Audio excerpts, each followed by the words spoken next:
You're listening to MinerTalk on demand exclusively on 600 ESPN El Paso. Stay up to date with MinerTalk by downloading the free 600 ESPN El Paso mobile app.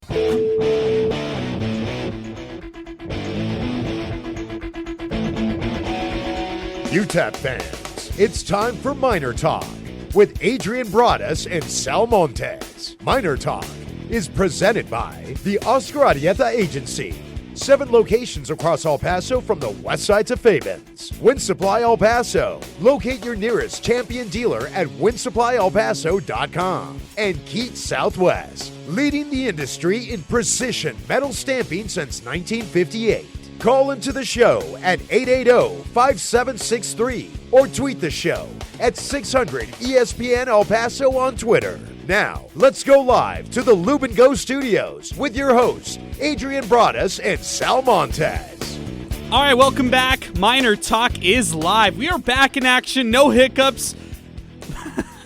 We're ready to go. UTEP defeats Rice. Oh, man, they squeezed past this one. 70-67 is the final score. The Owls had multiple chances in the final stretch, but the Miners just found a way to win. You heard from head coach Joe Golding, first-year head coach. This is March. We are here. To quote John Rothstein, we will sleep in May. This is our time to lock in on college basketball, and this is the best time of year right now. So I'm so excited and fired up to talk with the Miner faithful about this one. UTEP defeats the Owls 70-67. They sweep the series. They lock in the 4th seed in the Conference USA West Division, and that is huge for them when we're talking about the Conference USA tournament that's taking place next week. The Miners have now won 17 games on the season, and there's really a lot to talk about in today's edition of Miner Talk. Our telephone number is 880-5763. Our telephone number to get into the program, 600 ESPN El Paso on Twitter,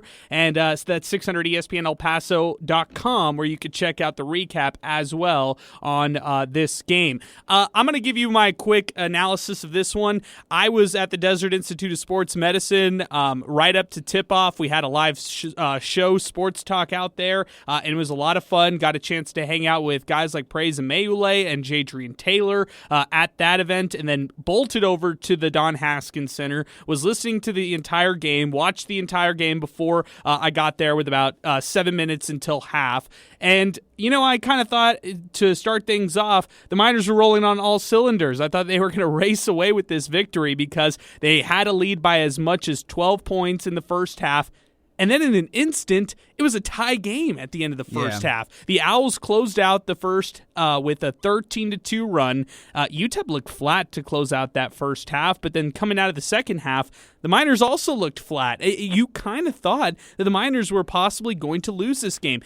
There was an extended run, over 7 minutes, and I'm talking about 5 of the last first half minutes, and then 2 of the first, second half minutes. Rice went on a 20-4 run against UTEP. They propelled themselves to a big lead in this game, and Rice swung all the momentum on their end. They led by as much as 11 points in this game with 12 minutes to go. In fact, Rice held on, and they had a lot of the momentum on their end all the way up into probably about the 7-minute mark when they were still leading 58-54 at the 7-minute mark. And the Miners had to rally back.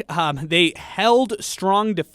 The key stat to know is from the 7-minute mark all the way down to about the 2-minute mark, there was a 5-minute stretch where the Miners did not allow a single field goal to drop by the Owls. I mean, that just shows you how poised this defense really was down the stretch. Boom had a nice defensive stop at the end by drawing that big charge. And then the Miners kind of had a brain fart. They couldn't inbound the ball. That was frustrating to watch if you were a fan. If you were in the stands, you were probably just get it in at some point. I know the first one, like Joe Golding was saying, hey, if they're really pressing hard, let's call a quick timeout. But the second one, that's the one where you got to inbound and you just got to finish off the game. And I know that these late game situations have been tough for the Miners, but they've been pulling through. And, they didn't pull through against that UAB team that we saw last weekend. And I think that was disappointing to some. You thought, oh, man, are they going to fall in this one as well? Is Rice going to come into the Haskins Center and steal one against the Miners? But UTEP was able to hold firm in the end. And man, Sal, this was let's call it a little bit of luck, but you create your own luck in March, and I think that's exactly what this UTEP basketball team has done. Yeah, sometimes it's better to be lucky than good. I mean, that's the cliche quote, but I mean, at the end of the day, do you want to win or not? I mean, it doesn't matter if you have better numbers. If, the one number that matters, the actual score, you don't have more than the other team. So they were able to get a little bit of luck tonight, that's for sure. But as you mentioned, they did make some of that own luck because not allowing a single field goal throughout that 5-minute stretch, it was huge. Especially when you're trying to get back into this game, your offense, you got to find it somewhere. And they did get contributions. Don't get me wrong, but one big thing that this team is missing is getting points from the charity stripe. For whatever reason, I don't want to say they're not a good free throw shooting team because I think they're respectable. I mean, they closed the game out at the line, but they're just not a good get to the free throw line team, if that makes any sense. So I think they can be a much better team if they're able to get to the line.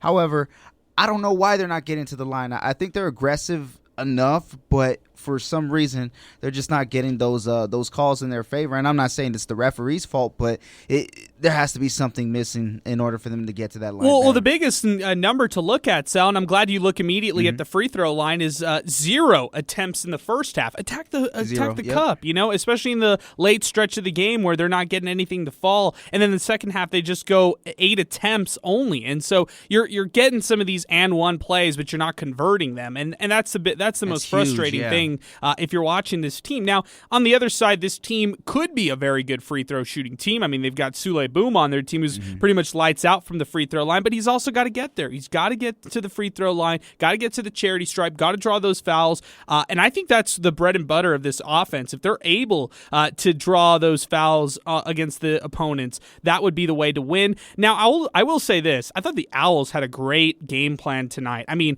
Carl Pierre, 30 points in this one. He was lights out from beyond the arc, 6 of 11 from three-point range, and that's where he got a lot of his own buckets. What a game he had. I mean, hats off to him. He had a double-double because he totaled 11 rebounds as well, a steal in 36 minutes of action. Max Fiedler has something against UTEP. I'm just convinced with that. He flirted with a triple-double, not a double-double, a triple-double. He had 13 points, 10 boards, and 7 assists. I mean, this Rice team, every time I see them, I never guarantee this a win. I really don't, because they're such a feisty, pesky group. They're a team that is out for blood, because when you're talking about UTEP and Rice earlier this year, and I know it was well documented on the broadcast, the time where one of their best players in Quincy Olivari got hurt was against the Miners. He's only played 19 games this year, and he's out. I think he's out for the rest of the season with an injury. And he actually got injured in that first game on February 5th when the Miners won 72-70. Look at how close that game was, and look at how close this game was down to the wire. And it just shows you that Rice, despite their record, they're such a feisty team. They're a team you do not want to face in the tournament. They're an extremely cerebral team, and I think it starts with Max Fiedler, a guy we've heard make numerous plays against UTEP, but not only is he making plays, he's efficient in the process, and he's affecting the game in all ways. A near triple-double tonight, but we're looking at a guy who, I don't want to say he's their lone big, but when you look at the stats and the position type, yes, he is their lone big, but he does so much more than that. And for him to be one of the primary ball handlers on this team and only have 2 turnovers is huge, and he cancels it out with his 2 steals as well, so that shows he's playing defense, he's moving the ball, he's scoring the ball, he's rebounding the ball, you name it. He's like a vacuum around the rim, and he just has a good nose for the basketball. So I think he's probably one of the more underappreciated players in Conference USA that we've seen in some time. Oh, I'm with you completely, Sal. I mean, every time UTEP goes up against him, I just feel like he's the UTEP killer. Like, he just has this good edge to him, and he's a solid player all around. 880-5763, that's our telephone number to get into the show. We're also at 600 ESPN El Paso on Twitter, where we're asking people a question. This is an interesting one. And I've got a lot of things to talk about today. So we're going to be talking a lot here on MinerTalk, and this is going to be an interesting one. We've heard a lot of different things over this past week, and I really want to talk about this in full extent. Here's my first storyline for the weekend for a lot of people to think about. If UTEP is invited to a postseason tournament, not the NCAA tournament, I'm talking about one of those CBI, CIT tournaments, should they go? Should UTEP say that they want to play in postseason action if it isn't the NCAA tournament? We want to know yes or no, reason why not. The poll is up on our Twitter page, 600 ESPN El Paso on Twitter right now. Out of 34 votes in less than 20 minutes, almost 80% of the voters say yes to postseason play. 22% say no, focus on recruiting. Sal, can I get your early thought? I don't want your take on this, but just give me your reactions on for or against this. I'll tell you both. I think when it comes to for, I can understand why, because this team is a lot better than they were at the beginning of the year, starting to gain some form, and also we're finally getting to see what Keontae Kennedy, Jamal Bieniemy, and Sule Boom look like at this point in the season, which is something that people haven't seen in a while, and they could cause a lot more damage than they did earlier on in the season when they were on that little stretch. So I think that would be the reason why. But when we look at the other side, whereas it's no, what is there really to play for other than wanting to see these guys play a couple more games? Mm-hmm. And how far can they go? Yeah, those are great hypothetical questions right there, Sal. I would be curious to know from the fans, because I think it's very easy to say, oh, yeah, play. Get all the postseason play action that you can get. Get all the experience you can get with this new nucleus of players and have them continue on this season where they've done a lot of things for the first time. I mean, this has been pretty much the season of firsts for the Miners in a lot of different categories, and I think those are all positive things. But I think that's almost too easy to say yes. I want people to look at the other side of the coin, and you bring up a good point. It's been a long season. This team has gone through a lot of adversity. Let's put that out there first. And then there's the looming transfer portal that's on the horizon, where no one wants to think about it. Everybody wants to think, hey, this coaching staff is coming in. There's a lot of momentum with this coaching staff. The nucleus will stay intact. But I'll be honest with you, it's not about the coaching staff. I think if you ask all these players, top to bottom, what they think of this coaching staff, I think in a real conversation, most of these guys will say positive things about Joe Golding and this entire staff. They really like this group, and I'm being honest, and I know that for a fact. And you know what? It's not so much just will they say nice things, it's will they mean them too, and the consensus would be yes. Yeah, and I'm totally with you on that, but that has nothing to do with the transfer portal. I'll be honest with you, because the transfer portal has so many outside factors that unfortunately go into the current locker room, and they could have a ripple effect on some of these players. We've seen it in years past, time and time again. Some people wanted to point fingers at coaches. I mean, remember when the transfer portal was first really becoming a big thing under Tim Floyd, and fans were ripping him left and right, saying that he couldn't connect with players at times and stuff like that? Well, that was one of the storylines that we heard. And then under Rodney Terry, there was mass exodus every year of players leaving, bolting for other places. Yeah. And let's be honest. I mean, let's be real here, because it's a 50-50 split of players who have production and who soar after they leave from UTEP. I'll give you two quick examples. Anthony Tark, who starred at Coppin State, Player of the Year, Defensive Player of the Year in the MEAC, gets drafted to the he's an undrafted guy, to the Detroit Pistons. He's now playing in their NBA G League. That's a prime example of somebody who made the most of his transfer. FEODG, recently named first team Sunbelt and newcomer of the year in the Sun Belt. What a accomplishment he had this past year, and he averaged under 6 points last year for the Miners. He couldn't even get off the bench. And this year, he's been the catalyst for the Troy Trojans. He's made the most of his journey. And then, of course, Bryson Williams. I mean, that's been well documented on this program time and time again. I mean, what he's been doing with Texas Tech, being one of the best players in the Big 12 overall. Sal, any other people that we could think of here? Another one, too, would be a guy in Nigel Hawkins, who's out there with Stephen F. Austin, who just took down one of the best teams in this region, being New Mexico State. So okay, well, I'm going to go with the bust on that one because he played well with the Miners, and now he's can't even get off the bench. True. But he's tasting some more success over there. Yeah. In the unit. You're right. Team success over there. I'm with you on that one right there. When you're asking me about team success with Stephen F. Austin, sure, I'm with you. Then there's guys who leave and don't really see the floor at all, and don't have a good experience where the next place that they go. I'll give a quick some other quick examples. One of them is somebody like Jordan Lathan, who ends up at Milwaukee, Wisconsin. Another name to mention as far as guys who just couldn't get much production after they left UTEP. Christian Scholin at Portland State. So what I'm getting at here is it's kind of a 50-50 split when you're talking about the transfer portal.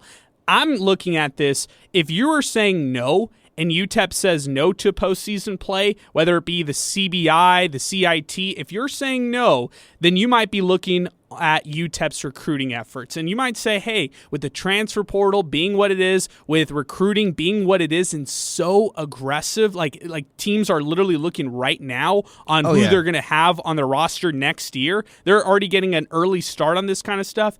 Maybe it's time to turn the page and look at recruiting. I don't know. I think it's an interesting kind of debate on whether or not UTEP should entertain those postseason tournament chances. 880-5763. That's our telephone number. If you'd like to talk about this one, 600 ESPN El Paso on Twitter. Going to read a couple quick tweets and then we'll get to Joe Rod real quick for our post-game wrap-up with Joe Golding and the players in the post-game locker room. Kenny Onyema tweets the show. What a game. Conference USA refs have been out to get Titus as of late, though. Everybody's seeing it.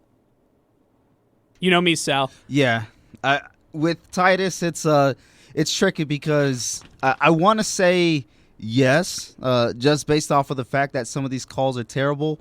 But there's two things that I go back to. Conference USA refs are terrible in general across the board. And then also we saw him get in some foul trouble in out-of-conference play earlier on in the season. Not just this year, but even last year. So I think it's kind of 50-50 there. But on that last call, I don't think that was a foul on Titus. I think they missed the wrong guy. That was the worst call, maybe of the year. The year, and it could have lost UTEP the game ultimately. Yeah. And I don't harp on the refs, but that was the worst call of the year in my eyes. I have not seen a worse call this year against UTEP. They're terrible, but they're consistent. So that's congratulations, true. Conference USA. You know what? I think we need to start taking names of these refs and put a ranking, who is the worst ref out of them, because I'm seeing these guys reoccurring refs where I'm like, all right, Mick, fielded blinder. This guy, he's calling some whack calls against UTEP left and right, and I'm sure it's not just UTEP. I'm sure it's all across Conference USA. But hey, we should start a ranking like that. Let's go to Joe Rod, who's joining us on the phone lines right now, breaking down the post-game interviews with head coach Joe Golding and the players. What's up, Joe Rod? Hey, what's going on, Adrian? How you doing, my man? I'm doing great, man. What did the team say after this one? Excuse me? Say that again? I said, I'm doing great, man. What did the team say after this game? No, Adrian. Actually, after the game, obviously we spoke with head coach Joe Golding. We were also able to given access to speak with Jamal Bieniemy, Keontae Kennedy, obviously coming off the bench, 16 points tonight.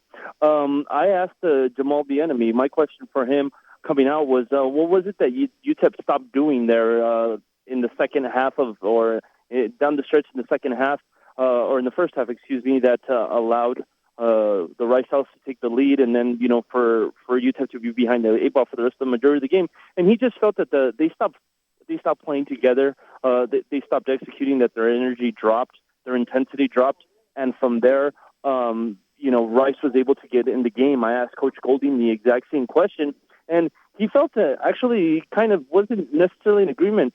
He felt that UTEP, it wasn't so much what they stopped doing, it was just that Rice started executing offensively, and they were able to score in bunches and take the lead and make things complicated for UTEP down the stretch. They asked Keontae Kennedy how he's feeling. Obviously, it's his second game back, and he kind of joked, and he said he feels that, he feels fresh, he feels full of energy, and obviously it's a good thing that he feels that way after being out for almost 2 months. He says feeling this way at this point of the season is something that feels good, that feels right, and he's looking forward to seeing what what he can do to contribute to this team. Oh, that's great stuff. I want to stick with that real quick because, Joe, in this one, Keontae Kennedy finishes this game with 16 points, which is a team high, 4 rebounds, and 2 assists in 32 minutes of action, not to mention 3 steals defensively. I thought Keontae Kennedy was great again, coming off the bench. Now, what kind of sense did you get from Keontae? Like being re-energized right now, just being full of energy, excitement? What kind of vibe did you get from him?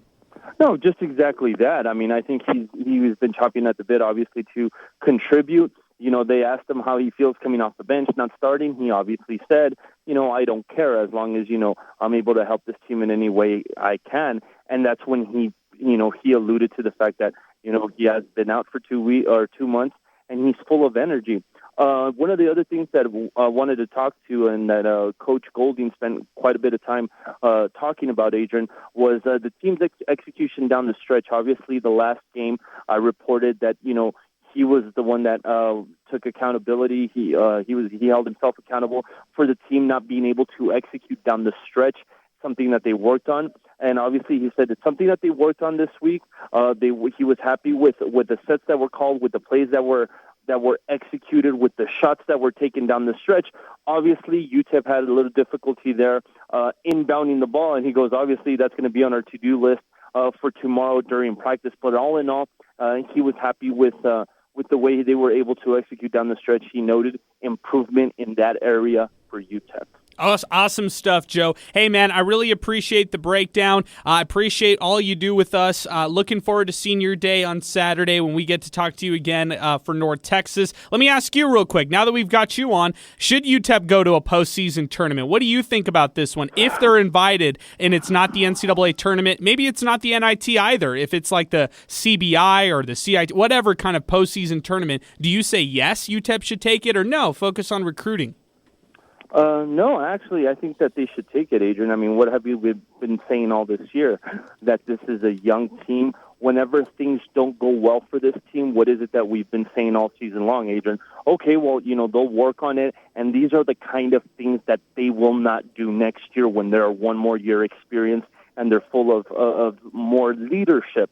Obviously, how do you get exposure so that you can be able to do those kinds of things and be able to obtain those kind of things is, playing as much as possible. And I think, as long as you're in a tournament and there's something to play for, give this young team that option to develop more under competitive circumstances. Okay. All right. We got your take then, Joe. I appreciate the phone call, man. Thanks so much for weighing in on the show.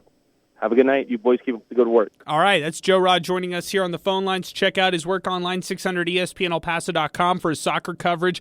He had a couple stories up earlier this week, and then also check him out here on MinerTalk, giving us the post-game breakdown after they talk with the players and the coaches, with the media. Let's go back to Twitter. We got a couple tweets to get to. Herman Flores tweets to show, UTEP took care of business. Harder than it had to be, but they got the win. This coming in from Pinky. Great win. Great crowd, presence, noise, very entertaining. Picks up #MinerTalk. Sal, I thought the crowd was excellent. 4,645 people in the stands. My family was there as well, which was awesome to see.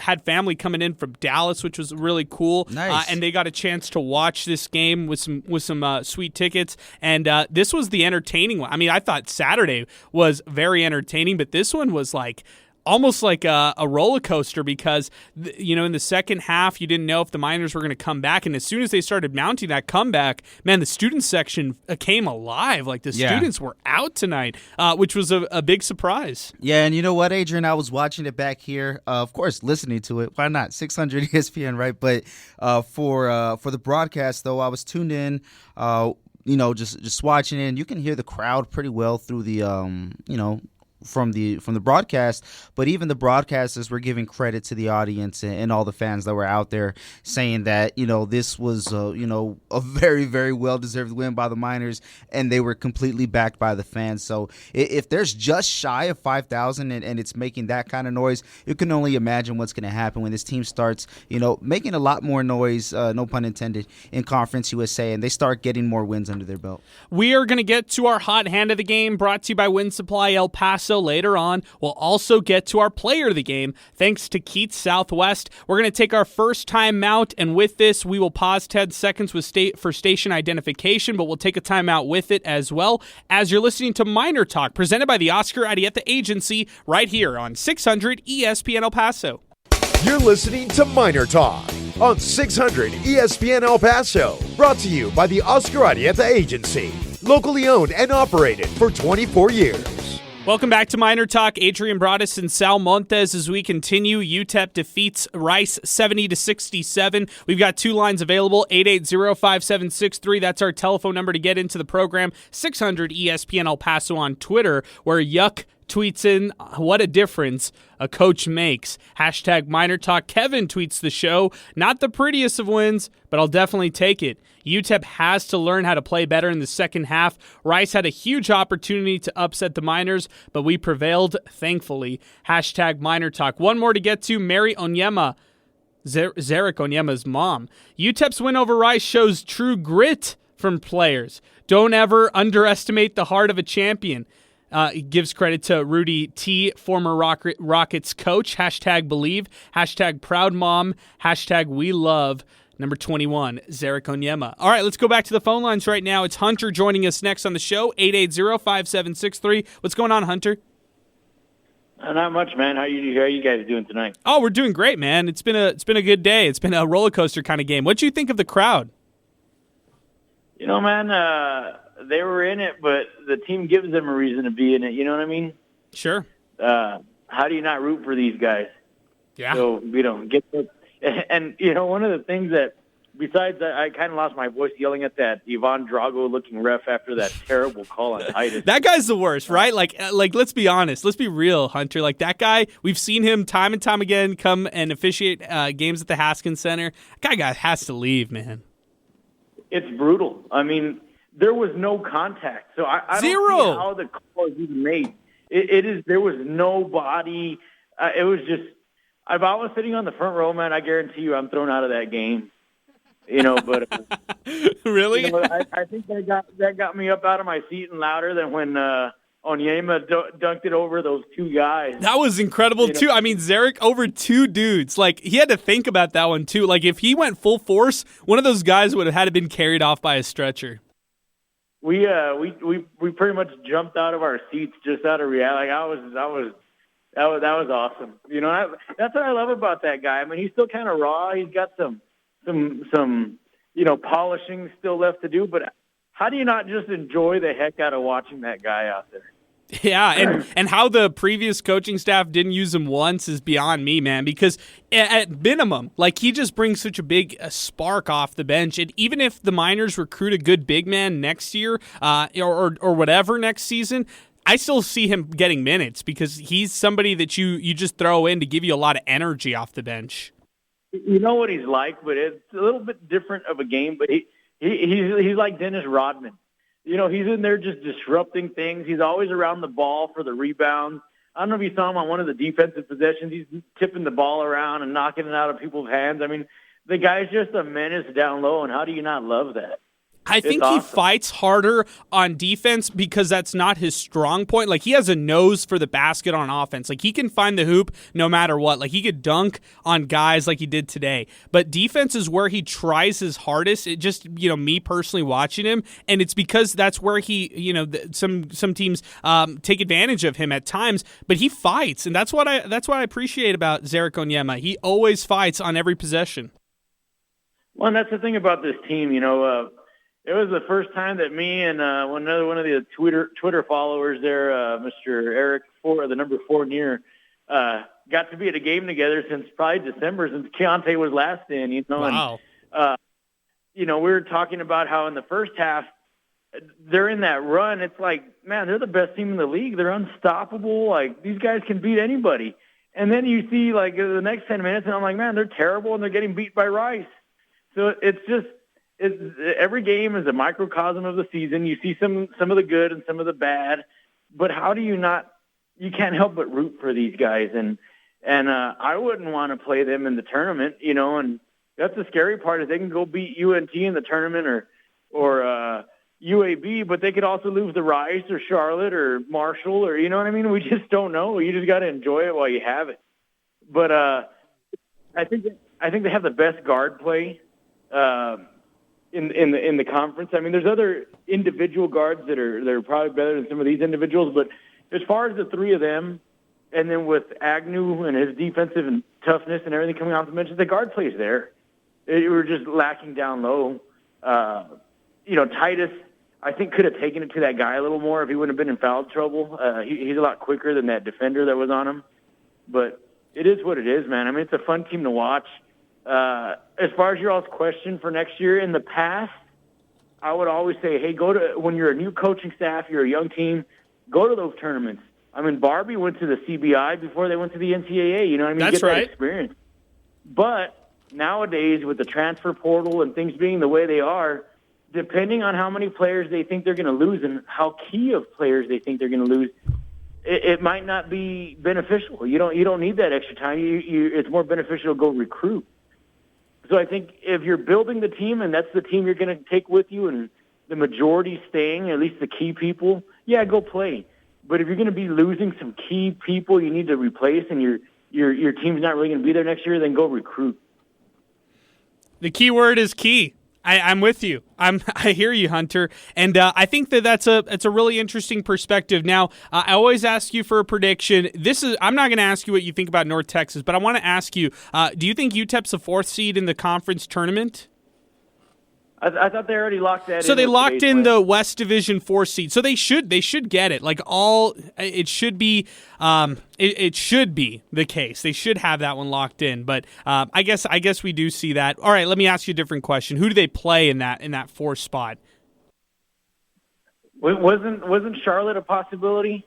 Charlotte is a possibility. Do you want to see Charlotte? Let me ask you that. Do you want to see them? No, not at all. Not at all. They don't match up well. Yeah. But I'm saying that whatever the cards are, however they fall, I've said this since we were questioning if they'd win 15 games. I don't know if you remember that, but I said, yes, they'll get to it, and they're going to win their first tournament game in years. I still say that. Whoever they play, I don't care if they go play, UAB or one of those, they're going to win a tournament game. Okay. All right. Good stuff, Hunter. Hey, appreciate the phone call, man. Thanks so much for weighing in, and we'll catch you there on Saturday, okay? You got it, man. You guys take care. All right, you too, Hunter. Appreciate the phone call. Let's go to Ryan, who's joining us out in Vegas. My man Ryan, and I always like when Ryan gives us a call. What's up, Ryan? How you doing, man? Adrian and Sal, hey, always love listening to you guys. Hey, I couldn't watch the game, but as always, I listened to Tysh on the radio. And, man, let me just say, nobody does it better than John Teicher. Man, he was on fire today. He was in March form today. Woo, I'll agree with that.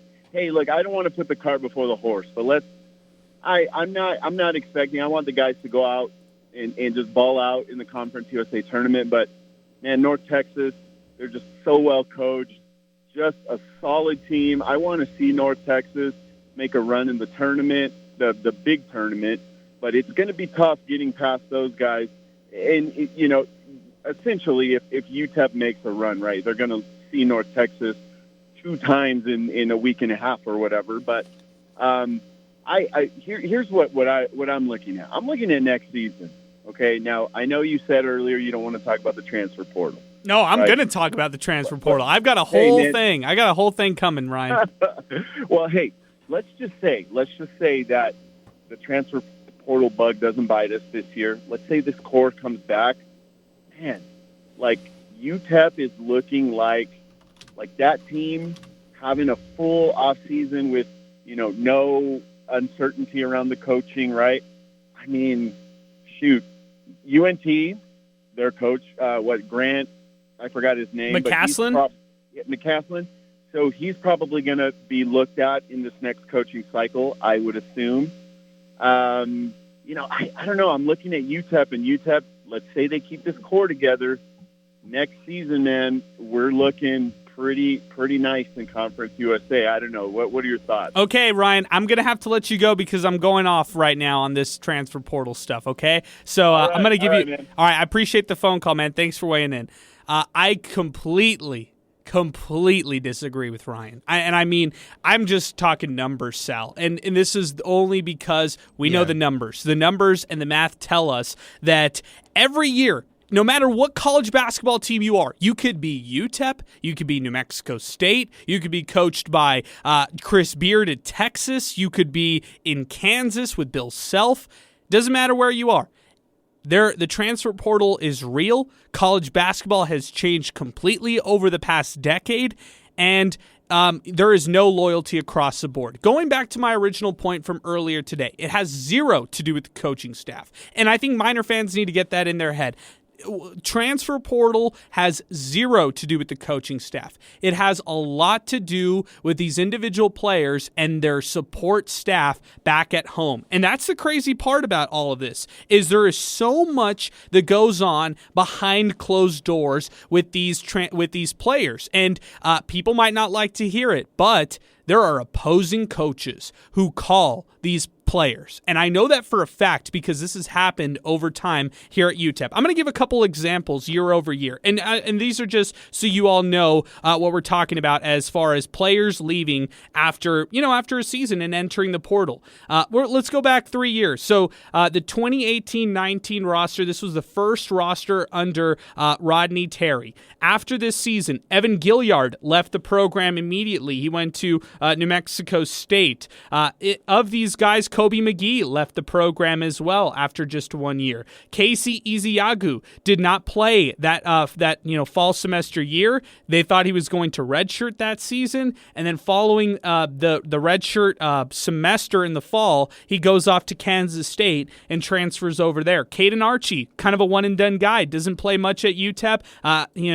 He leaves for Georgia State, and he's gone almost immediately. Let's go to the year 2. Jordan Lathan leaves after his sophomore season. He goes to Milwaukee, Wisconsin. Anthony Tark leaves after an injury-riddled redshirt junior season after having an all-conference season at NJIT, plays at UTEP, doesn't get off the bench, doesn't play many minutes, then goes to Coppin State and becomes the MEAC Player of the Year and nearly gets drafted in the NBA. Deion Stroud, this guy was a highlight reel. Everybody loved to watch his dunks. He plays at UTEP under Rodney Terry for 1 season, and then he transfers back home to play for his hometown team in Fresno State. He's done pretty well for himself. Let's be honest about that. After, beyond these guys, so we're talking right now, this is the current roster of the 2019-2020 season. Of these guys, another player to mention is Nigel Hawkins, who we mentioned earlier. He was a sophomore. After the sophomore season, he leaves to Stephen F. Austin, has a lot of injuries that he dealt with over there, but nonetheless, he ends up leaving the program as well. Let's go to the 2021 roster. So this one, let's go with some of these players who ended up leaving the program. Bryson Williams goes to Texas Tech for his final year of eligibility. Christian Sholin goes to Portland State. He leaves after Rodney Terry departs for UT. Vuk Vulicic leaves the program after just 1 season. Same with Adam Hess.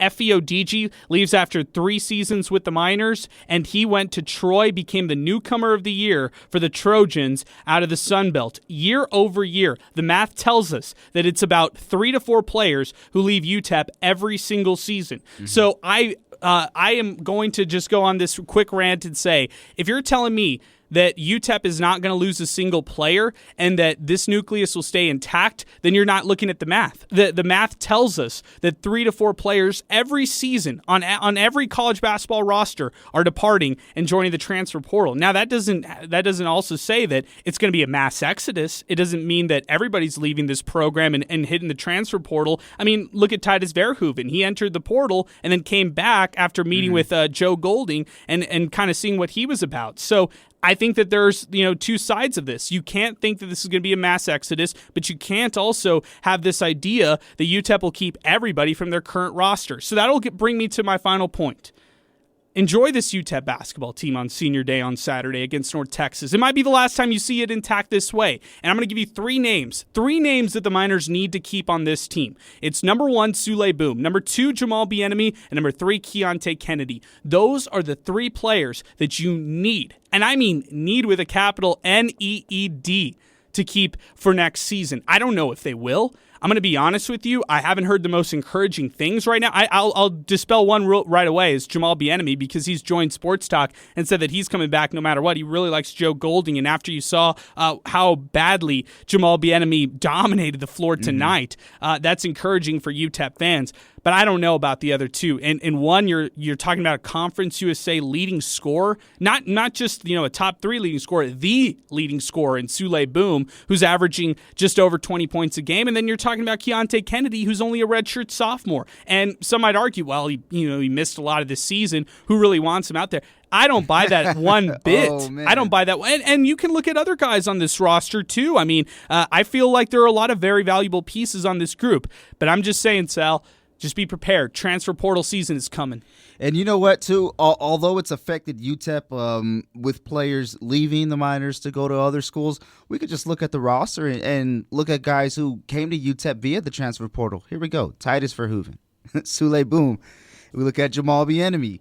Keontae Kennedy's another one. And, I mean, Christian Agnew. These are guys who have previous Division I experience when it comes to college basketball. So as much as it's affected the Miners, those 3 guys that you just named that are the keys to really keep going forward, they're products of the transfer portal here at UTEP. So it goes both ways. Oh, it really does, Sal. And I'd be curious to know what people think about this. 880-5763, that's our telephone number. 600 ESPN El Paso on Twitter. By the way, thanks to UTEP Zay. UTEP is a 4th West, and that's what I said, Conference USA 4th West locked. But he says that they are locked into playing the 5th out of the East in Old Dominion. Winner gets number 1 in Middle Tennessee. So that's what UTEP Zay says. I got to look into that, but UTEP Zay is usually money on this kind of stuff, so I do trust him. I will double check and confirm that, but that's good stuff there. Let's go back to the phone lines right now. We got a lot of calls to get to. Rob and Esteban to get on the show. We also have one line available, 880-5763. That's our telephone number. We're asking people on Twitter, if UTEP is invited to a postseason tournament, should the Miners go? Respond with your reason why or why not. Rob, what's going on, man? What's up, man?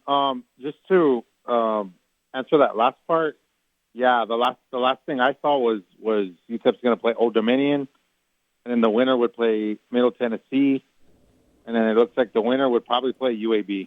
Okay, all right. Oh, okay, that's a really tough road right there. Really tough. Yeah, but I mean, on the opposite end, Rice would play Charlotte, and then they got to play North Texas the next round. Who's the best? Ooh, yeah, I'd rather take UTEP's route. Yep.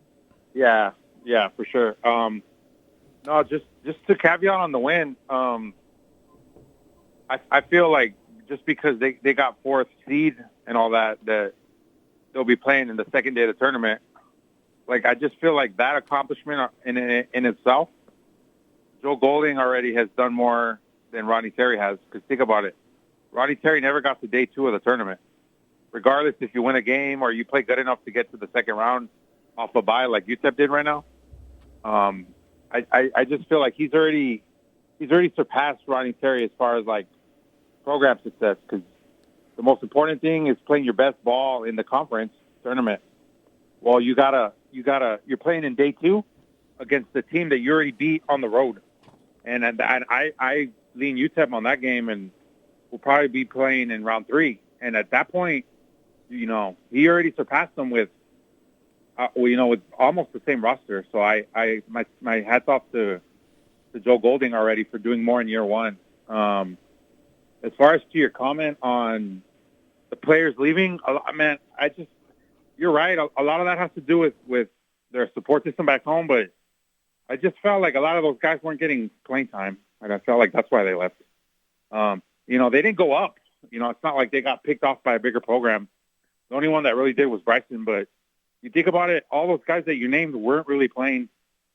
I just felt like the program was dysfunctional, and I feel like I'm not gonna say that there's gonna be no turnaround under Golding, because that's ridiculous. Guys are always gonna leave, but I feel like this will be a lot less than what happened. Remember when Hawkins left and Lathan left, and then they came back? Of course, it was a mess. But I feel like if those guys are playing like how they are right now, Boom, Kennedy, and who's the third one that you named? I was talking about Jamal Bieniemy.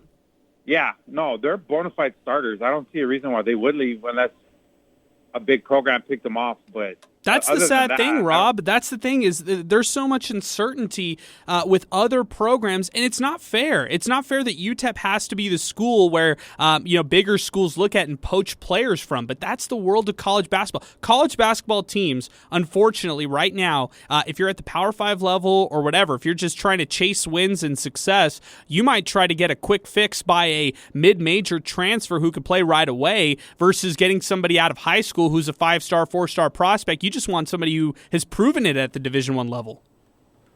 Yeah, that's true.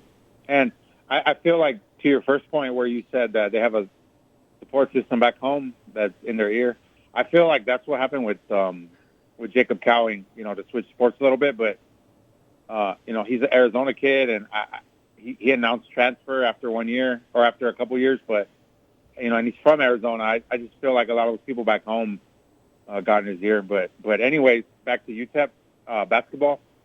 Yeah, I'm proud of the guys, proud of the season they had, and I have no doubt in my mind that they could beat Old Dominion in the first round.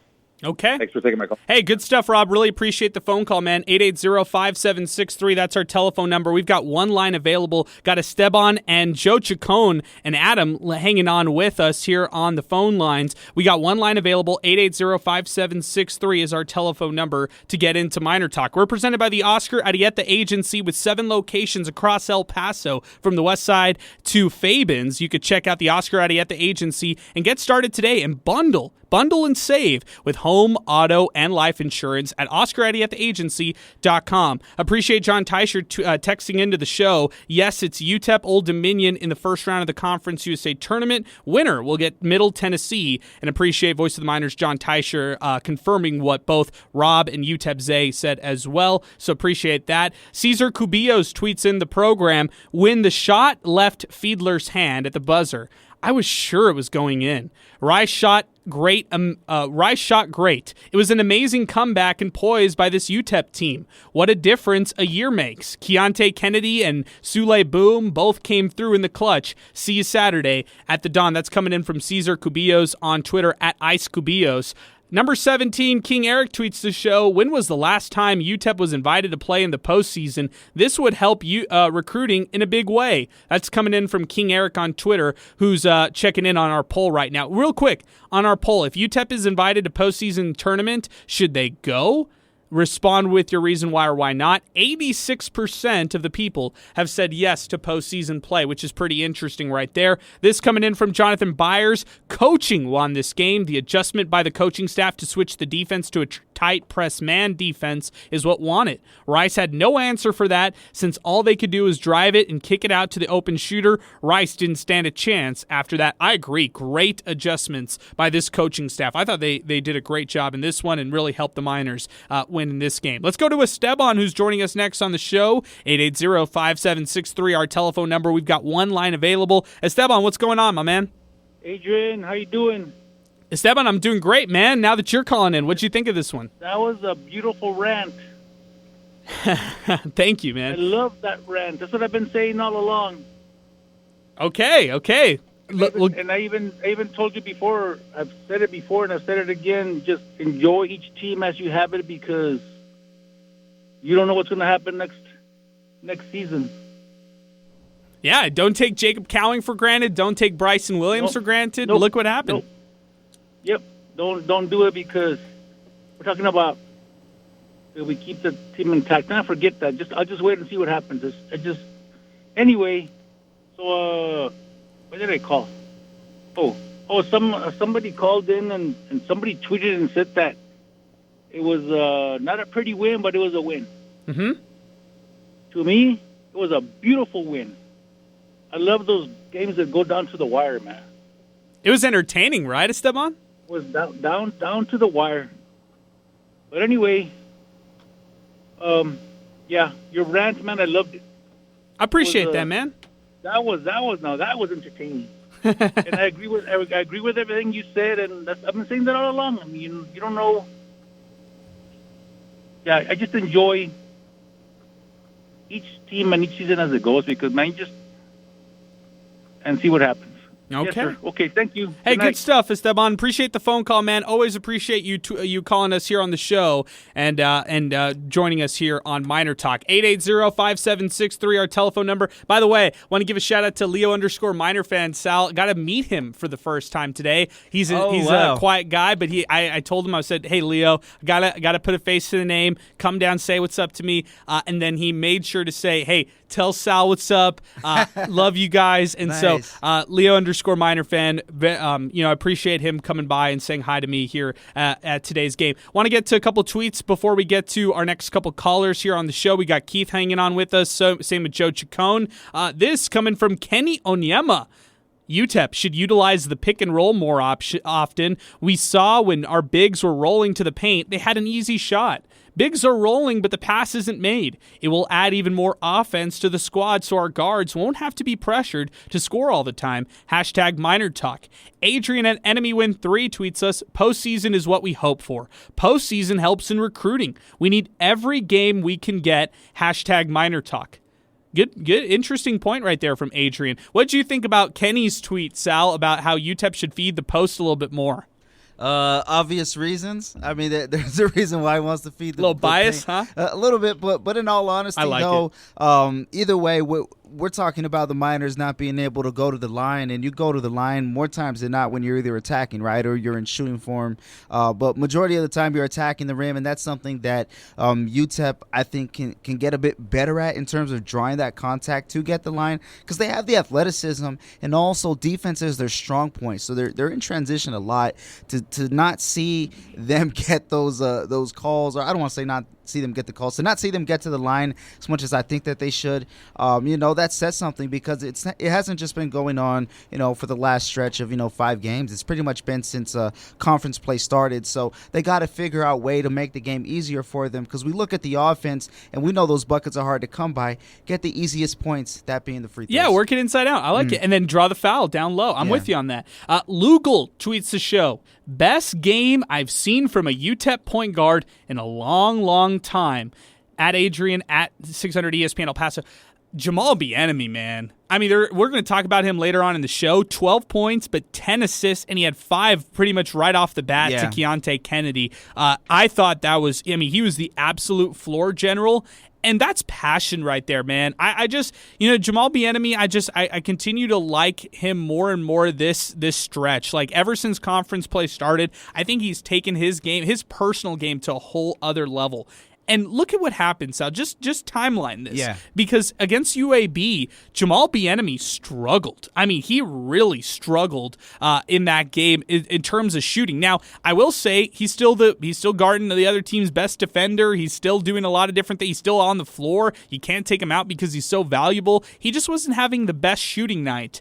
And look at how he responds. Okay, I'm going to go out and get 10 assists. Oh, but okay, I'm also going to get 12 points and hit 2 big three-pointers to help win the game in this one. I mean, I just thought Jamal Bieniemy's play today was fabulous. Yeah, and he's starting to take more command of the offense in terms of, when Rice scores, you just saw him cool, calm, collected, bringing the ball up, looking ahead, seeing what Rice may be throwing at them, trying to get a feel for it. But I think that's really where Jamal Bieniemy is starting to fit in, so to speak, and that's directing the offense. And not only just the offense, we look at the defense as well, directing everybody. So with him and Sule Boom in constant communication with each other, it's just it's completely elevated that duo big time. All right, let's go back to the phones right now. 880-5763. We got one line available. Joe Chacon calling into the show, maybe for the first time that I can remember. And he's joining us with Adam, his friend. Joe Chacon, what's going on, my man?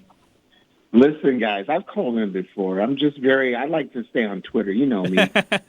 Joe, I like the selfie you're taking. Now, let me ask you this. Is this the new place? Is this what you've been touting on Twitter? We're moving out. Ah, okay. We have to clean the house, and this Adam is a really good friend of us, and he's helping me out, and he's been listening to everything I have to listen to, and which is you guys. Okay. And we got a Miner fan. All right. Okay, Joe, I like it. Now, let me ask you this, Joe. What'd you think of this game? It was funny because I had both the broadcast and John Teicher on, and they almost said the same thing at the same time. This team is going to be deadly when we have everybody available and playing under the system the way Joe Golding wants it. And that's what clicked with me. I'm like, wow, like these guys are going to click at the right time. They're playing right at the right time. They play through the adversity. Yeah, we were cleaning and we came back. We were down. We were up by 12. We come back. We were down. I was like, what happened? And we sat down and I said, Adam, watch the game because you're going to be our good luck charm, and we won. So that's how it works, man. I'm just Golding, even that timeout situation, like at the end when they had to call both those timeouts, the camera zoomed to Golding and he was telling his guys, it's okay. We got this. Like, no coach that I've ever seen at UTEP, I mean, that was legit. Like, I was like, oh, we do have this. Like, the coach knows what he's going to do. Like, he said, it's okay. We got it. His hands are up. He's telling him we got this. And I was calm. I'm like, we're going to win this. Like, Golding's that kind of coach. And I was telling him, I've never seen a coach at UTEP do this. And I lived with Haskins and all of them. So, and no disrespect to any of the previous coaches, but this is a different mentality that he's bringing to the club. And, you were talking about the transfer portals and everything like that. And it's going to happen. It's going to happen. We're in a new time that this is it's a given. Somebody's going to leave.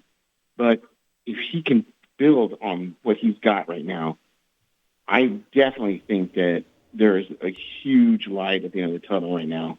And, we don't want to talk about next year, but because I know Adam right now, he wants to talk about postseason. Mm-hmm. He's itching. I can see him. I want to get him to get on that.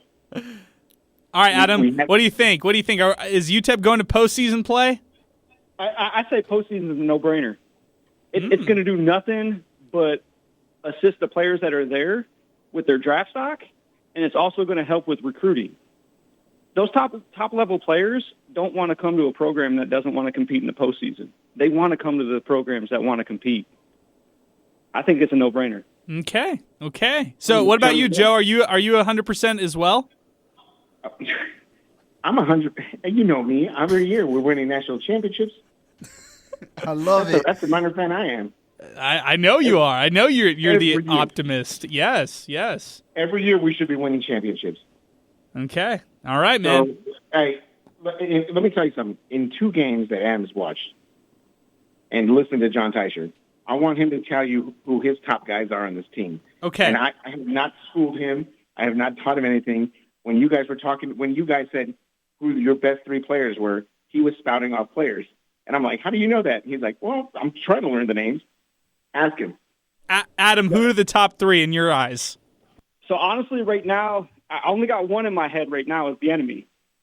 He was big this game. Yeah, he was. He really was. Big this game. And then Kennedy hit the 3 towards the end to make it within 2 and was big on the boards tonight. Okay, so you like those 2. You like Bieniemy and Kennedy. Okay, Adam, I like it. Hey, Joe, Adam, I really appreciate the phone call, guys. I really appreciate, but we need both of you guys on speakerphone more often. I think this was solid. You guys have a good dynamic.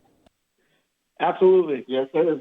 All right, you guys take care. Appreciate the phone call. 880-5763, our telephone number to get into the show. We'll get to Keith in just a second. We've got 2 lines now available here on the show. As we continue, we're presented by the Oscar Arrieta Agency. We'll get to our hot hand of the game brought to you by Wind Supply El Paso, along with our player of the game, thanks to Keith Southwest later on in the show. But let's keep reading some tweets. We got a lot to catch up on Twitter. Remember, we're asking people, if UTEP is invited to a postseason tournament, maybe not the NCAA tournament, should they go?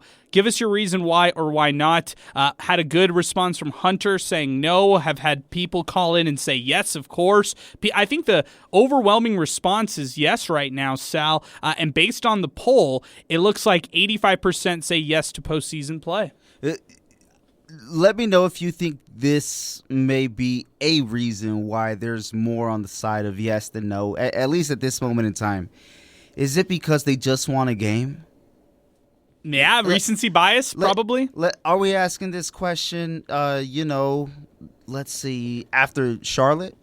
Very true. Very good question. Are we asking this question after Marshall? Let's be real. So I think a lot of this is recency bias, but at the same time, though, those games that I mentioned, they didn't have Keontae Kennedy in those games for that treacherous 3. So we'll see what happens with North Texas, but the sample size so far with the trio is a very close game that was winnable against one of the top teams in the conference, and another win against a very competitive team in the conference. So we're about to find out against North Texas. Oh, yeah. This is the big one on Saturday. I'm with you on that one, Sal. A couple other tweets I want to burn through, then we'll get to Keith. I promise we'll get to him. We got 2 lines available. If you'd like to chime in on the show, now is the time to do it. 880-5763, our telephone number to get into the program. Michael Nahera tweets the show at Doc Pirio El Paso, that he's tweeting us, thank goodness that Keontae Kennedy is back in uniform. He is making a difference. What about that travel call on Fiedler with about a minute 30 left in the game? I didn't really see it. Either did the coach. Surprised he didn't get a tech. I thought he was going to get a tech there too. He was like basically on the floor, upset with this call. So yeah, I thought he was going to get a tech too, Michael. Good call right there. Ed McDonald tweeted the show, honestly, in men's college sports, it's about the male ego. Tristan Pence tweets us, a postseason appearance beyond the Conference USA tournament would be great for UTEP fans and the UTEP players alike. More games in the postseason equal more experience against good teams and momentum heading into next year. You know what, too? I just thought about this because Joe Golding is the head coach, as we know, for the Miners. And let's just say the conference tournament is over, they win a game or two, and some of these tournaments are looking. Do you think those tournaments are going to be saying, hey, well, here's a coach who just won an NCAA tournament game last year, and he's already taken this team to a postseason, his first trip there? That could be a storyline as well. That's true. That's a good storyline, and it just kind of shows you, wow, this coach can really turn programs around, and he's a successful coach wherever he goes. So that's a really good point too. It's not just about the collective group. It's kind of about the bigger picture and what this coaching staff is trying to accomplish here. So I get that, Sal. Let's go back to the phones right now. Let's welcome on Keith, who's joining us on the show. Keith, I want to ask you, was that you on Twitter who posted that selfie of that throwback UTEP shirt? No. Oh, okay. So that's a different Keith. But you're joining us from Winnipeg. You join us a bunch here on MinerTalk. Keith, what did you think of this game? Oh, well, emotionally, I mean, that was a roller coaster ride. And, everything that's been going on in the world, it's what's going on in the Ukraine is really affecting me personally. Oh, I'm sorry about that, man. I've been using sports as a getaway. I've been watching a lot of hockey, and UTEP basketball comes along every single game. I'm always glued to it. I'm a diehard UTEP fan, as you know, and today it was just something that is a game I'll never forget. I've been trying to get a hold of my family in the Ukraine, and I haven't been able to. And all night, I've just been glued to UTEP basketball. They really kept me going, and I just really, I don't know if the team is even listening to this or the coach. I just just thank them for that game, for the effort. It was just, it was something like I invited my buddies over and we watched it. It was just, it's a game. We're talking about a game, but it's a game that we're really attached to, emotionally. And I love UTEP. I love El Paso, Texas, and it was a lot of fun tonight. Win or lose, I'm always by UTEP's side, but with this win, I don't know. It was just something really different, and so it was a heck of a night, man. So but I wanted to get into actually we really got. I read your what the other guys were talking about. Talking about getting into a postseason tournament. If we don't get into the NCAA tournament, I've always thought about this. Is it worth it? Is it good for the program? Is it not good for the program? Since I was a kid, I've always followed teams that have come close to making the tournament. I've gone into these other tournaments, and they're always like, "Well, we did really good in the CBI or the NIT. It's going to do really wonders for you next year." But historically speaking, you know what? It actually doesn't. I know a lot of teams that have done extremely well in postseason tournaments, other than the NCAA tournament. They don't do that well the next year.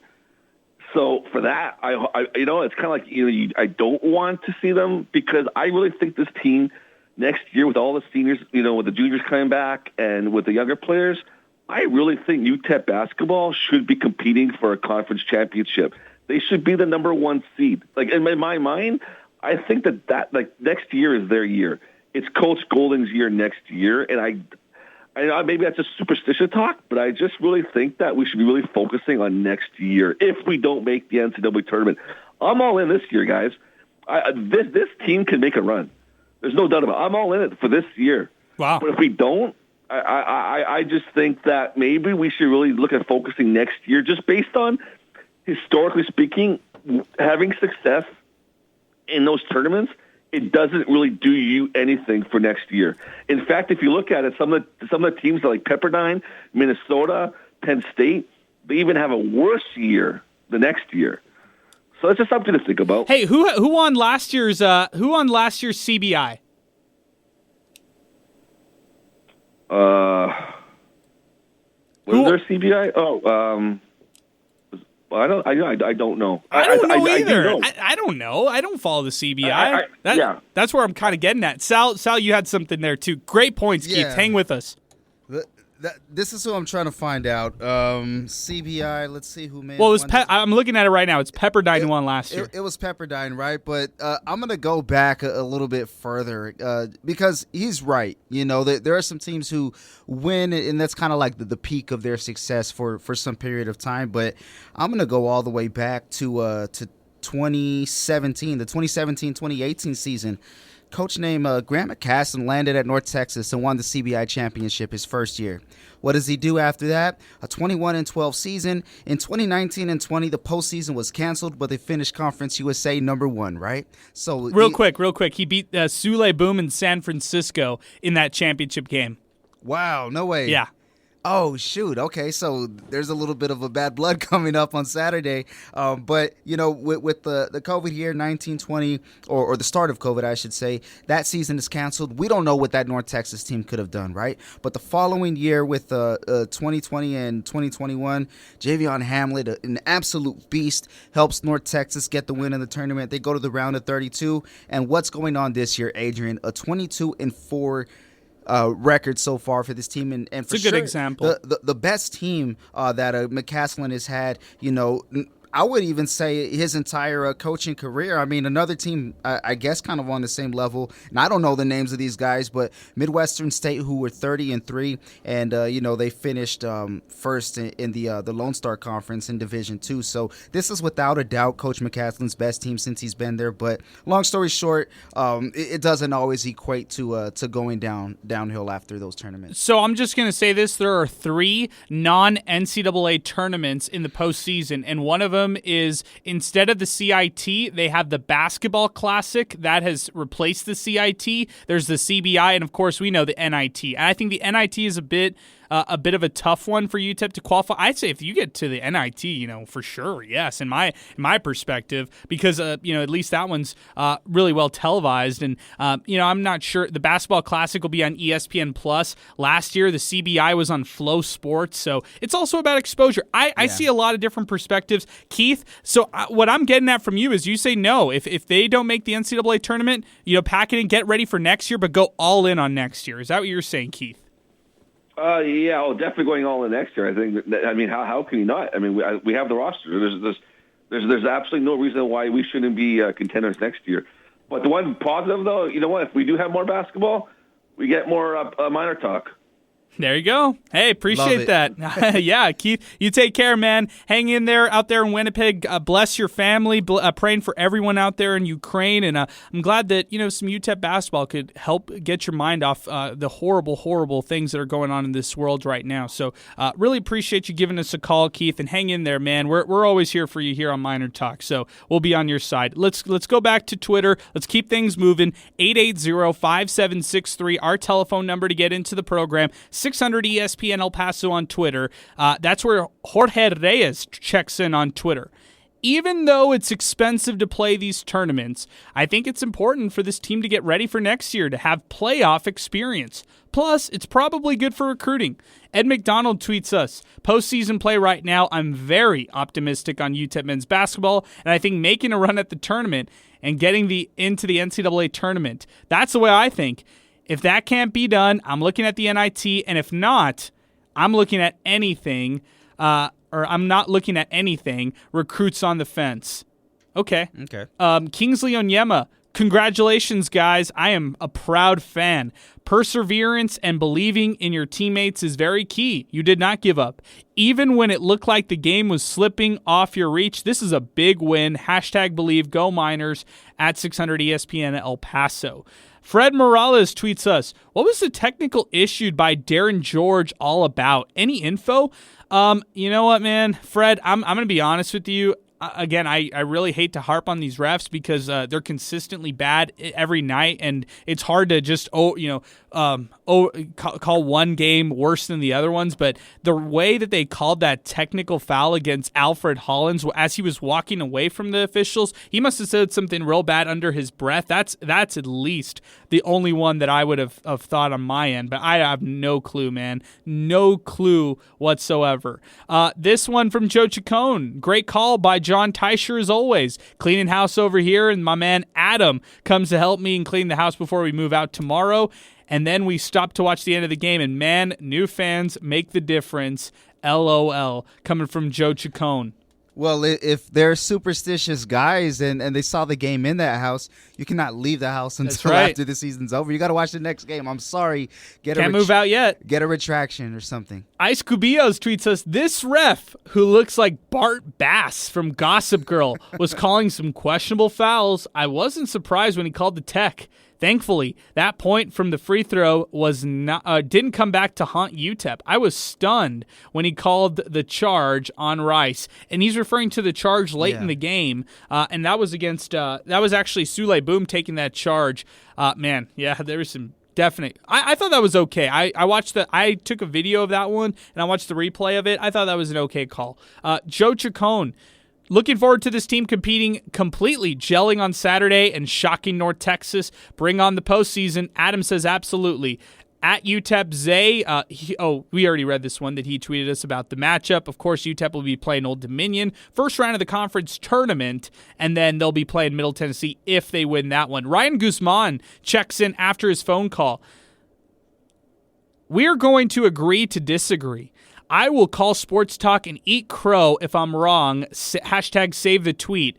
But Ryan Guzman says, but I want a shout out if I'm right. And that's talking about, hey, there's not going to be that many people leaving this program. That's what Ryan Guzman says. In that case, what's the number? What's the over under?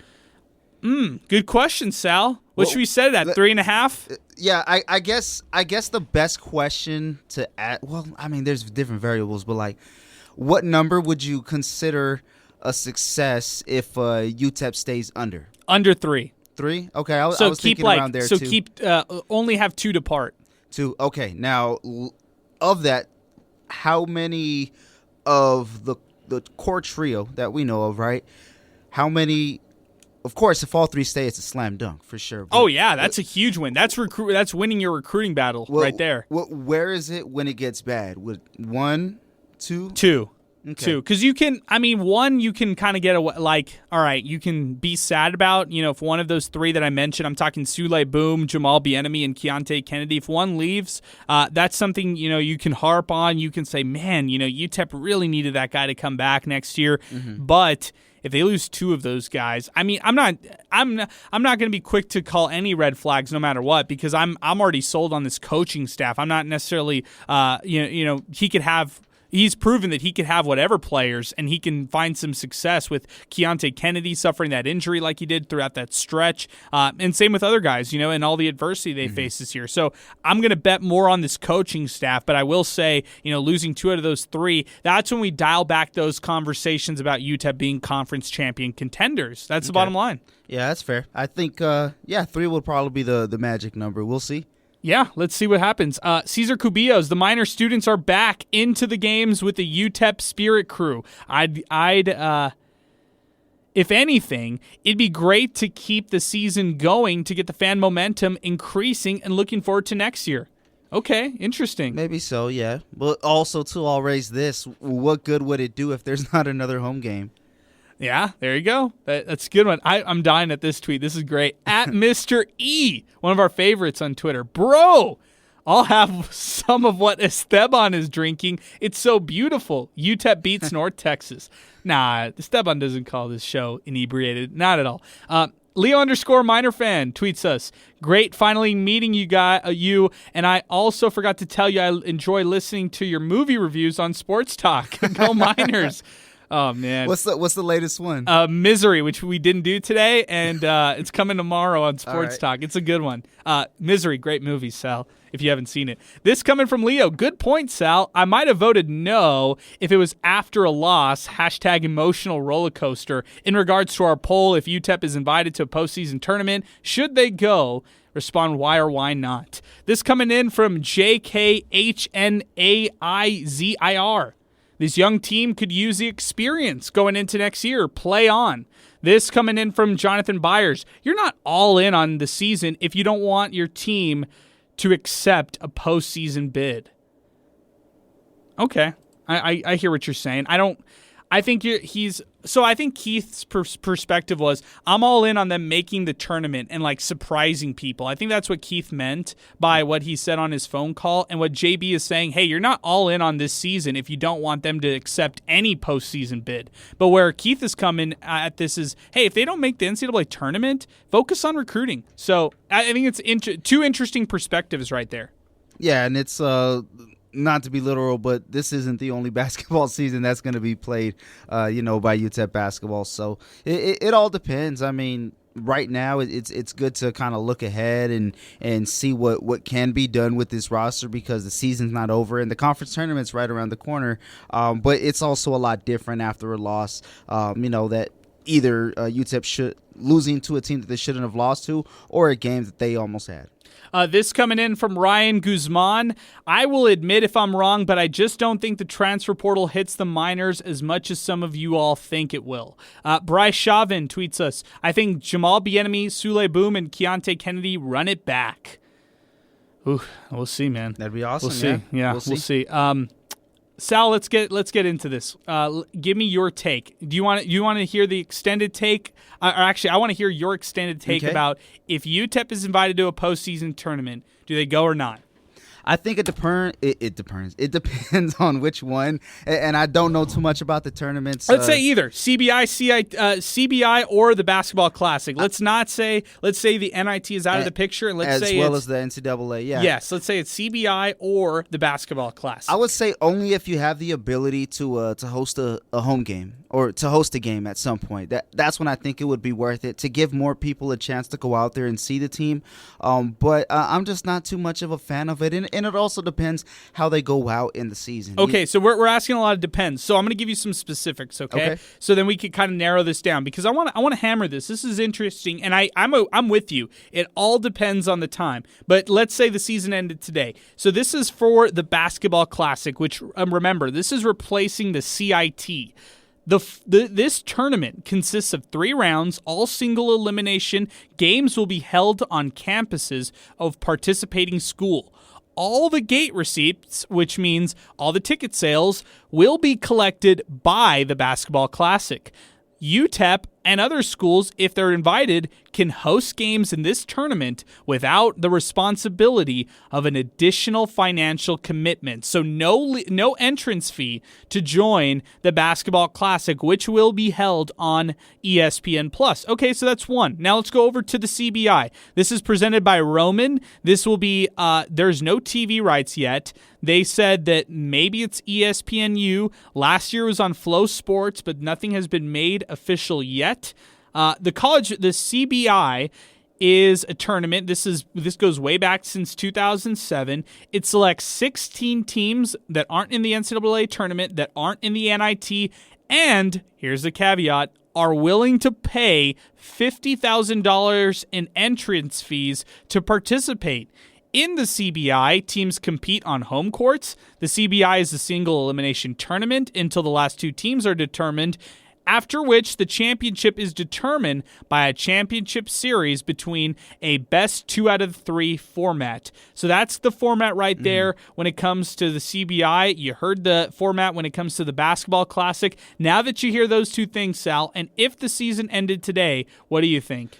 I think the Basketball Classic sounds a lot more appealing than the CBI. No entrance fee? No entrance fee. Make your money on concessions? Exactly, and that's that alone, is just better from a financial standpoint. And as far as, and let's be real, that is really the only thing that matters here, because when it comes to exposure, not everybody has ESPN Plus, and not everybody even knows what Flow Sports is. So you could throw that out of the window. It's really just about the money at that point. And we've also seen UTEP in the CBI before in 2009 when they were runner-ups to Oregon State. So I think if you have to pick between the two, give me the Basketball Classic. Okay, all right. I'm going to go and tell you this, Sal. I side with Keith. I side with Hunter. I side with those who say no postseason tournament, and here's why.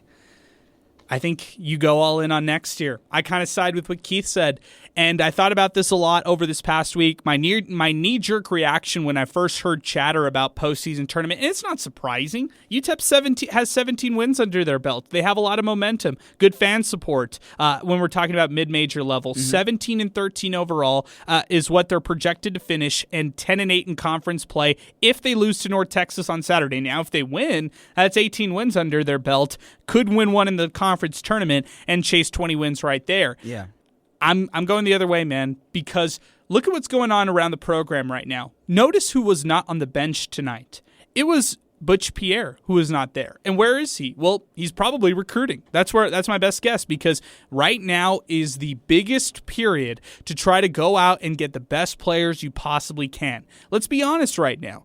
Some of these, not most, but a good percentage of these players are not Joe Golding's initial recruits. And remember what I said earlier about the transfer portal. It has almost nothing to do with these current players and what they think about the staff. It has everything to do with their surrounding circle and their AAU coaches, their family back home, people who are getting in their ear and saying, hey, come over here, come over, play over with us. We'll give you this NIL deal. We'll set you up nicely over here at this program. So I think, in my opinion, if it's not an NCAA tournament, if it's not an NIT, and there's some uncertainty on roster changes for this offseason, you pack it in. You say what a season it was. There was a lot of firsts. There was historic accomplishments that this program had and did throughout this season, and you kind of just say, you know what, good stuff.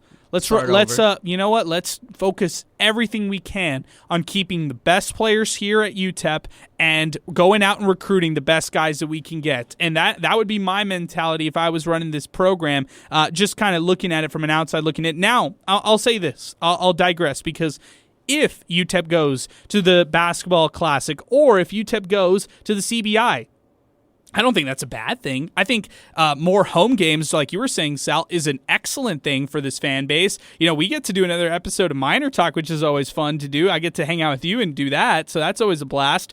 I will say it's not a negative. I'm saying what I would prefer.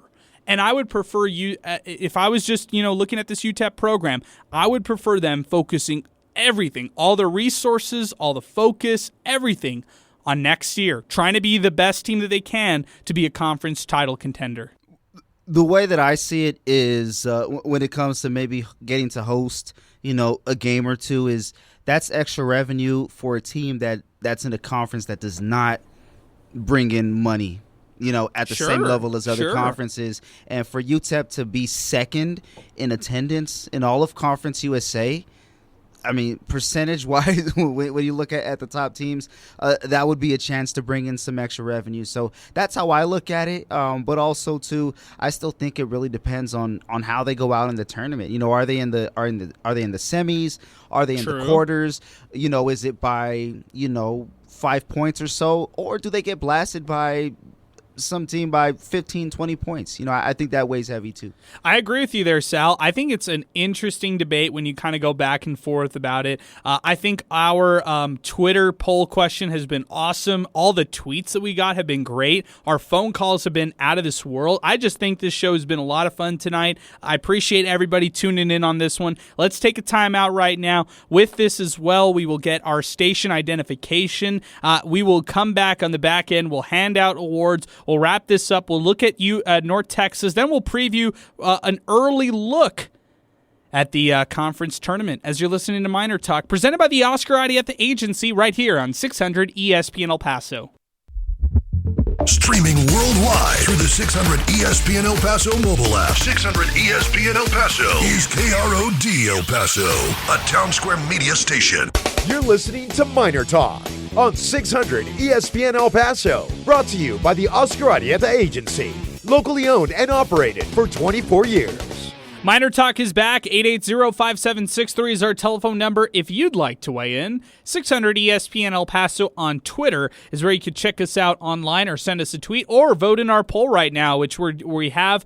If UTEP is invited to a postseason tournament, should they go? Right now, 86% of the votes say yes to postseason play, and that is almost at 100 votes right now.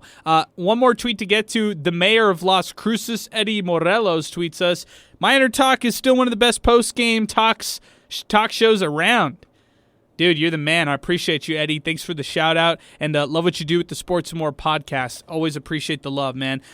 Sal, I want to bring up a graphic that was up on CBS Sports today. Okay. Conference USA Player of the Year candidates. Here we go. Number 1, Jordan Walker, 19 points a game. Okay. Is out of this world with UAB. I mean, this guy's beast.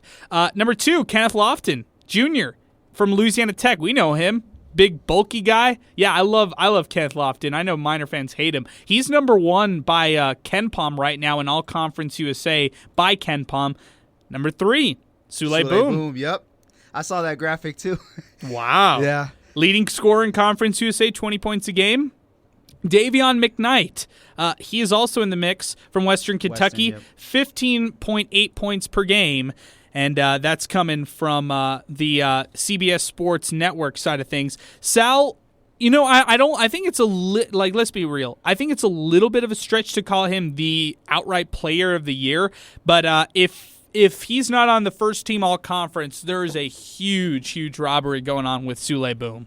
Yeah, I think it definitely has to be up there for sure. On first team all conference, this is a guy who has not only been not only is he the leading scorer for Conference USA, but he's one of the best defenders on the Miner team, and we've kind of just seen him evolve. I mean, he had a double-double the other game. That's right. Getting it done on the board. So he's shown that he's much more than a volume shooter, and I think he's had to do that. Facing some slumps throughout his career, he's finally figured out his game, and now he's a legitimate threat and a focal point for opposing teams. I mean, I think the last game against Rice, he probably had something like 4 points, but he was still being able to affect the game in other ways, and he's erupted for so many points throughout the games. We saw his heroic effort against UAB, so I think he definitely has to be up there for sure, just because of the way that he's become more of a complete player. 880-5763, our telephone number if you'd like to weigh in. 600 ESPN El Paso on Twitter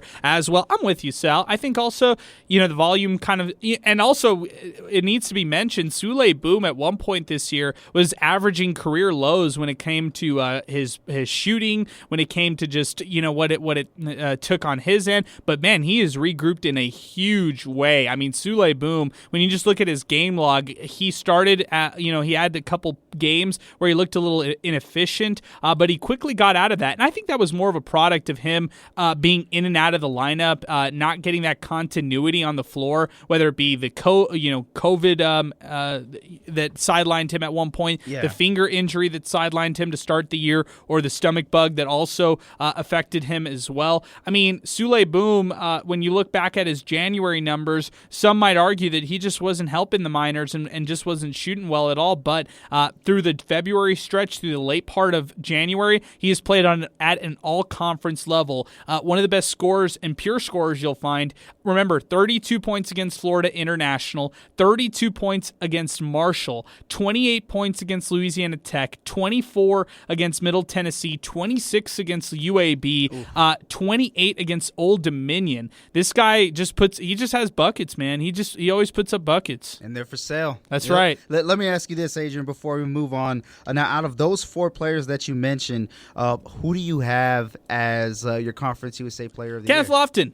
All right. I want to say Kenneth Lofton, but I think we'll find out on Saturday after UAB and Louisiana Tech. Okay. So you're saying this is like a winner-take-all thing? It could be because it's not out. It's not far-fetched to say these two won't run into each other in the tournament as well. But I think whoever gets the best of each other in this game is going to come out on top for Player of the Year. I really do. Not just for me, but I think the voters are going to take this into account. Wow, I like what you're saying there, Sal. Player of the Year on the line on Saturday. Who are you taking? I think, you know what, man? Jordan Walker is an animal. He might be the Player of the Year. Like it's all like I might be saying Kenneth Lofton Jr. just because I like him, but when you're actually, boiling down the numbers and also taking into consideration other voters, let's be honest. It's some of the media members who vote on this. It's some of the selected group at a conference who say some of the coaches who vote in on this as well.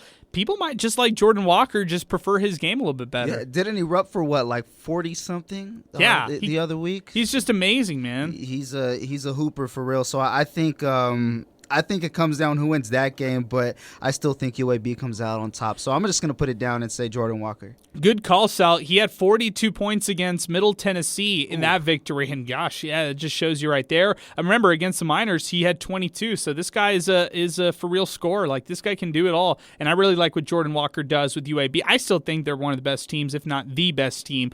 We'll see Saturday. I want to see North Texas in person. Haven't had a chance to do that yet in the first game this year. That was on the road. So I'm just curious to see how the Miners take on the Mean Green tomorrow. We saw them lose 66-58 earlier this year after they were on a big streak. UTEP was on a big streak. They won, I think it was 6 in a row up to that point. Yeah. And then they lost to North Texas. So I want to see how they do in this game. And I think that's going to be real interesting to look at. Sal, let's turn the page. Let's look over to our awards in this one.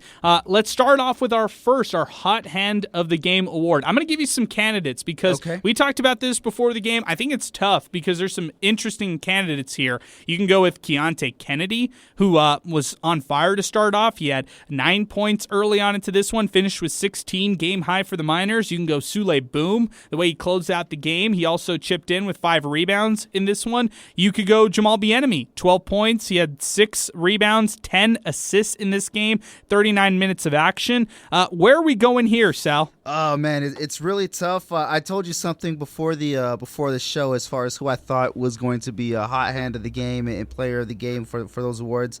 But you know what? I got to make a switch, man, because I heard something that really just put things in a perspective. I was originally going to go Jamal Bieniemy with hot hand of the game, but I got to go with Keontae Kennedy in this one because when he stepped onto the floor, you could tell that UTEP was able to not only get buckets, but he took command of the defense as well. And then he also hit that big three. One of the biggest things that I was harping on Kennedy as for why he shouldn't get the award was because of 3 out of the 4 inbounds that UTEP had, he was unable to do it, or they either called timeouts or turned it over. But with Steve Yellen mentioning with Keontae Kennedy having the presence of mind to make the right play, are we gonna bag on him if he doesn't call timeout and it's 5 seconds? So that's something that weighed heavy on me.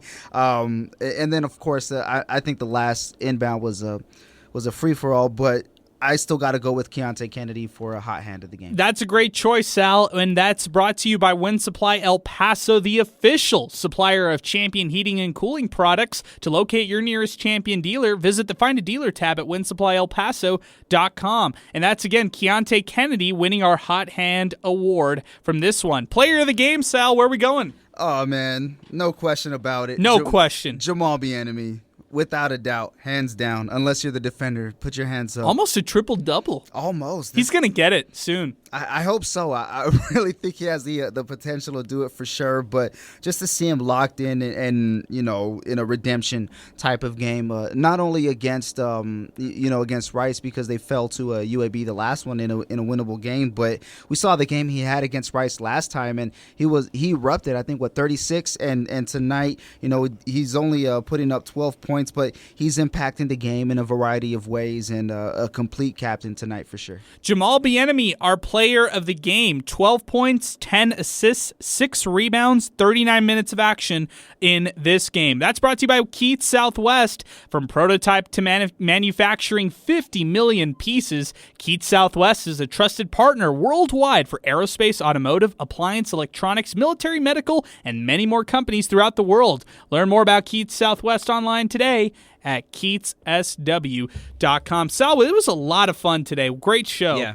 Oh, big time. It's always a pleasure, Adrian, and it's always sweeter when the Miners win, especially against a team like Rice, who just has it out for UTEP year in and year out. But we not only do we get to talk about the sport that we love, we get to hang out with each other. That's right. And there's a lot of hoopers in Conference USA. Fiedler's one of them. We just talked about Jordan Walker and Kenneth Lofton Jr. And, coming up against North Texas on Saturday, another really good team with a lot of good players and, of course, the best coach in the conference, Grant McCaslin. So we get to talk about that, man. It's pretty cool. It is really cool, man. We're blessed. And, it's an interesting stretch that you and I have because we start in August and we don't take a break. Like, we go from August to March and we don't take a break off MinerTalk. Like, we go every week for football and then football bleeds into basketball. So we're like, why not? We're like tired and like doing these games. Don't November. Talk to us in November, man. Yeah, November's a tough month. And December, too. You think November's tough.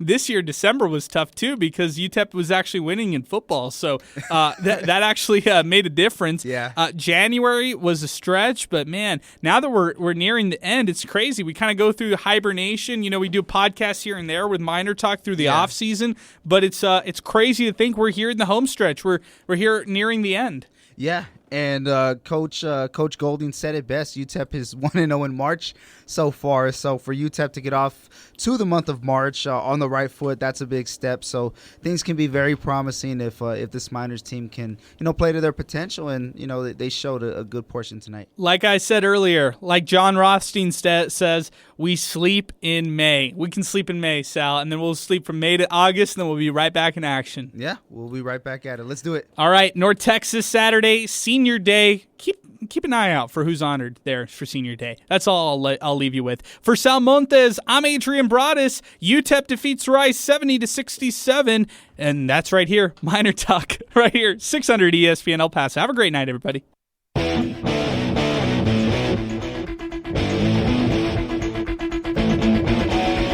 You've been listening to MinerTalk, presented by the Oscar Arieta Agency. Get started on a home, auto, or life insurance policy at OscarArietaAgency.com. If you missed any of MinerTalk, listen to the show on demand by downloading MinerTalk wherever you listen to podcasts.